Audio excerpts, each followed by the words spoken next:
Inilah pendapat 15 tokoh non-muslim terkemuka dari seluruh dunia yang mempelajari dan meneliti biografi Nabi Muhammad dan mengakui keagungan dan kehebatan Nabi Muhammad Sallallahu Alaihi Wasallam. Lalu, siapa sajakah ke-15 tokoh non-muslim ini? Yang pertama, Karl Marx asal Jerman. Marx adalah seorang filsuf, ahli politik, sejarawan, dan tokoh pencetus Marxisme asal Jerman yang namanya dipuji dan sekaligus dikritik. Dalam bukunya, Marx mengungkapkan kekagumannya kepada sosok Nabi Muhammad sebagai berikut.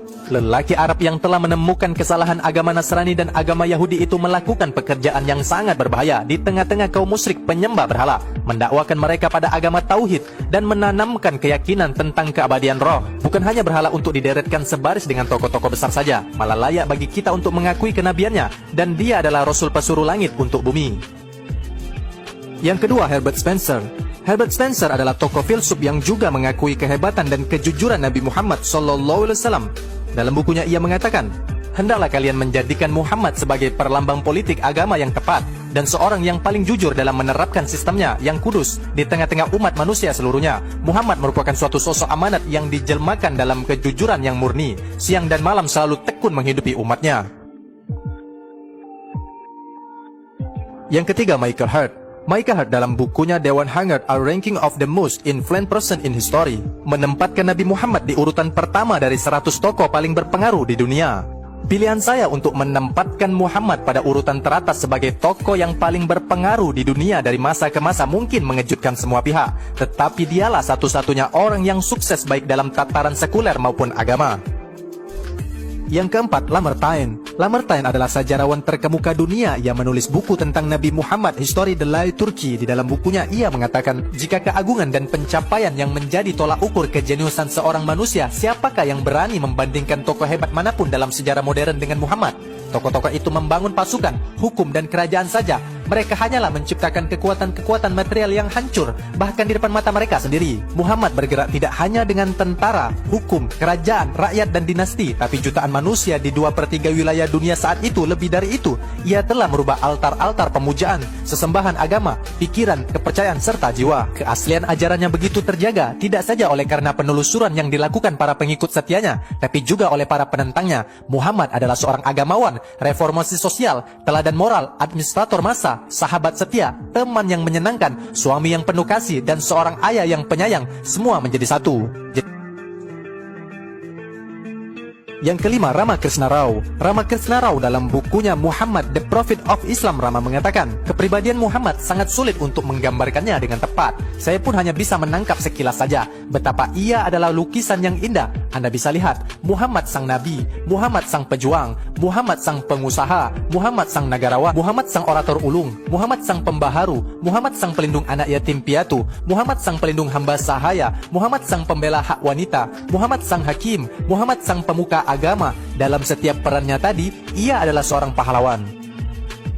Yang keenam, Gustave Le Bon. Gustave Le Bon adalah cendekiawan Prancis. Dalam bukunya ia menulis peradaban Islam dan Arab. Ia mengatakan, jika ingin mengukur kehebatan tokoh-tokoh besar dengan karya-karya dan hasil kerjanya, maka harus kita katakan bahwa di antara seluruh tokoh sejarah, Nabi Islam adalah manusia yang sangat agung dan ternama. Yang ketujuh, Profesor Snack Hargani. Profesor Snack Hargani dalam bukunya Al-Hayat mengatakan, Liga Bangsa-Bangsa yang didirikan Nabi umat Islam telah meletakkan dasar-dasar persatuan internasional dan persaudaraan manusia di atas pondasi yang universal yang menerangi bangsa-bangsa lain. Buktinya, sampai saat ini, tidak ada satu bangsa pun di dunia yang mampu menyamai Islam dalam capaiannya mewujudkan ide persatuan bangsa-bangsa. Yang kedelapan, Thomas Carlyle. Thomas Carlyle dalam bukunya An Hero's Hero Worship and the Heroic in History mengatakan, betapa menakjubkan seorang manusia sendirian dapat mengubah suku-suku yang saling berperang dan kaum nomaden atau baduy menjadi sebuah bangsa yang paling maju dan paling berperadaban hanya dalam waktu kurang dari 2 dekade. Kebohongan yang dipropagandakan kaum barat yang diselimutkan kepada orang ini atau Muhammad hanyalah mempermalukan diri kita sendiri. Sosok jiwa yang besar, yang tenang, seorang yang mau tidak mau harus dijunjung tinggi. Dia diciptakan untuk menerangi dunia. Begitulah perintah sang pencipta dunia. Di antara aib terbesar yang ada hari ini ialah bahwa masih ada saja orang yang mengatakan bahwa Islam adalah agama bohong dan Muhammad adalah penipu. Yang kesembilan, John Davenport. John Davenport adalah cendekiawan Inggris yang berpendapat terhadap Nabi Muhammad bahwa dari segi keindahan dan kebaikan watak dan perilaku, Muhammad memiliki keistimewaan yang sangat tinggi. Mereka yang tidak memiliki watak-watak seperti inilah yang memandang beliau sebagai sesuatu yang tak bernilai.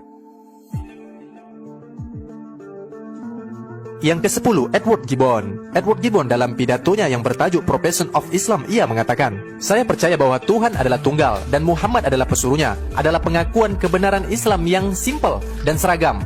Tuhan tidak pernah dihinakan dengan pujaan-pujaan kemakhlukan. Penghormatan terhadap sang Nabi tidak pernah berubah menjadi pengkultusan berlebihan, dan prinsip-prinsip hidupnya telah memberinya penghormatan dari pengikutnya dalam batas-batas akal dan agama." Yang ke-11, Sarojini Naidu. Sarojini Naidu adalah penyair terkenal asal India yang menulis buku yang berjudul Ideas of Islam. Ia mengatakan, inilah agama pertama yang mengajarkan dan mempraktekkan demokrasi di setiap masjid ketika azan dikumandangkan dan jamaah telah berkumpul.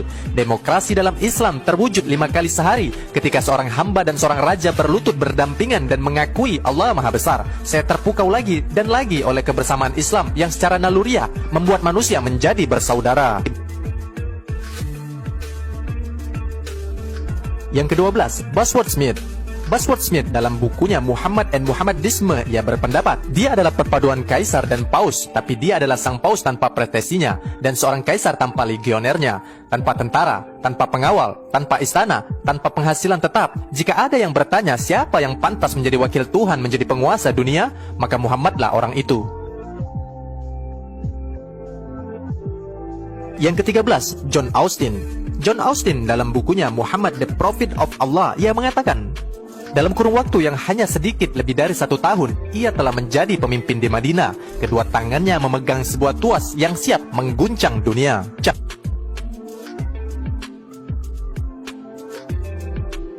Yang ke-14, Profesor Giles Manserman. Profesor Giles Manserman dalam pernyataan sebuah bukunya, Pastur dan Sark, adalah pemimpin dalam satu hal. Gandhi dan Confucius pada hal lain, serta Alexander, Caesar dan Hitler mungkin pemimpin pada kategori kedua dan ketiga. Yesus dan Buddha mungkin hanya pada kategori kedua.